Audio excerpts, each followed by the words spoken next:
Well, I had taken my second grader daughter, Elliot, who's now 7 then, to a field trip to a really neat place called Old London Town.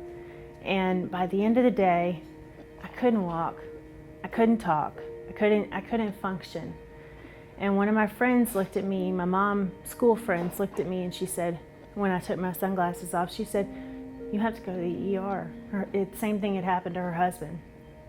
So I went to the ER and immediately was sent to the Baltimore University of Maryland Medical Center Transplant Unit.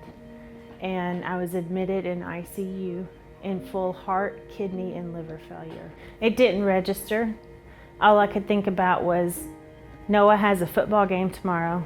My daughter has gymnastics on Monday. What am I going to make for their lunches? Like, nothing registered. I was that sick. And I thought for the longest time I had an intestinal issue that just, God, I just don't feel good. Like, I just wanted to stay in bed.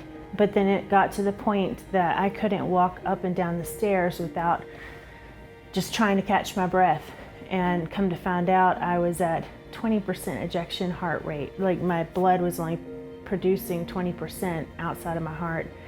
And it was scary. I knew that my liver was in danger, but I didn't know why. The genesis of all of this is that it happened when I got my gallbladder out in Alaska.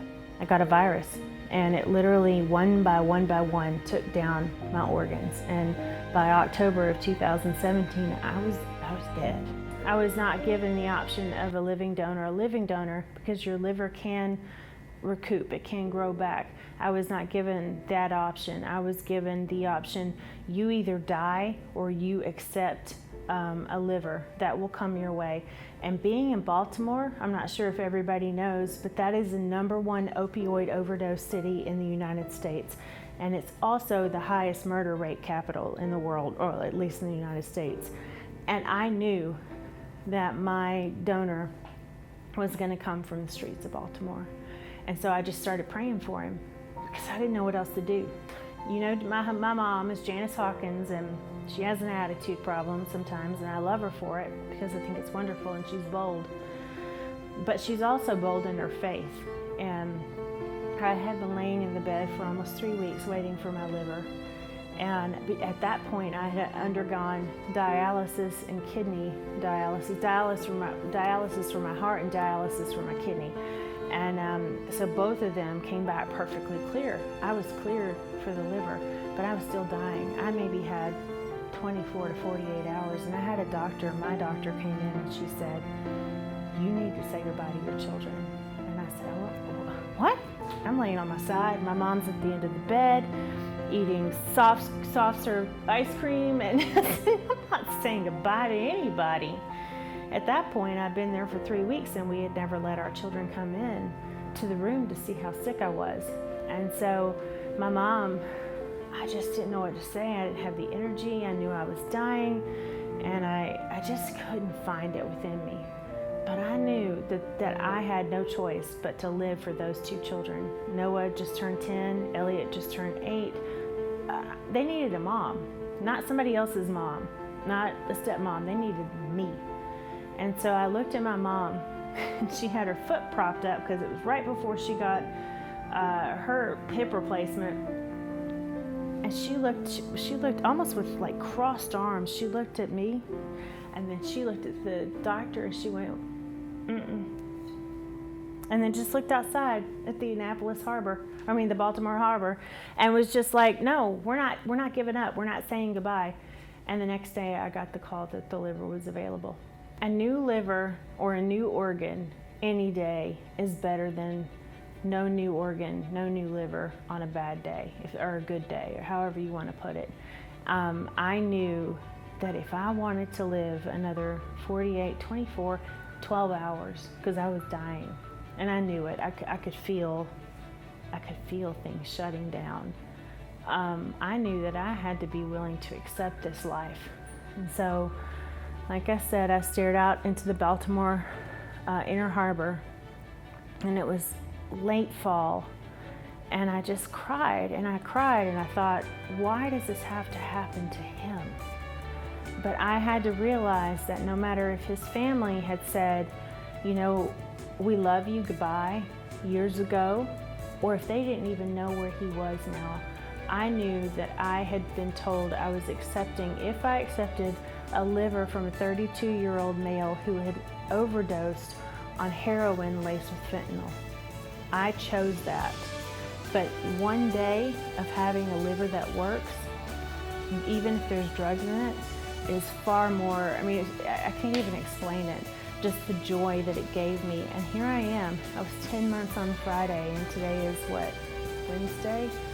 And I'm supposed to live now. Like, there's those markers. 6 months, you're gonna live this long. You know, 90 days, live this long. Here I am at 6 months. I'm expected to live at least 22 years with this liver. And I'd say your loved ones deserve, even if it's you that needs that second chance, or your loved one that needs a second chance, sign up to be a donor, because you never know. I signed up at 16 and I had no idea I'd ever be a recipient. And my life depended on the generosity of a stranger.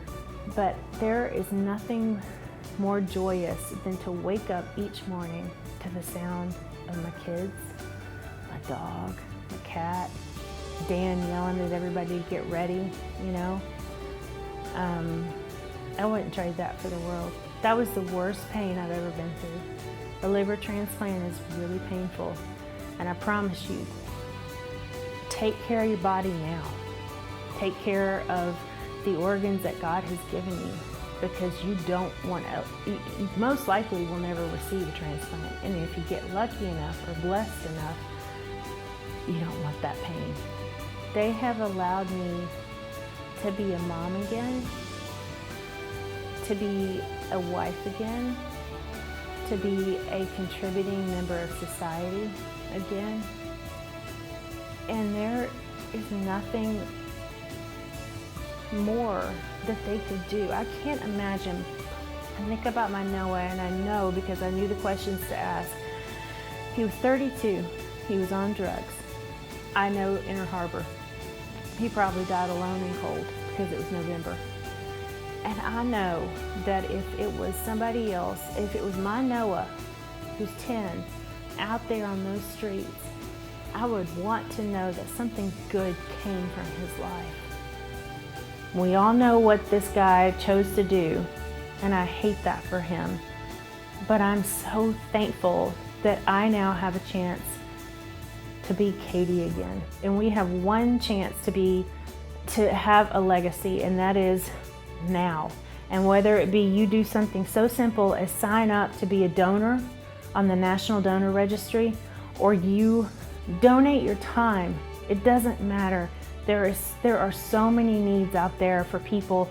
115,000 people are listed on the transplant waiting list every year, and on average 22 of those people die every day.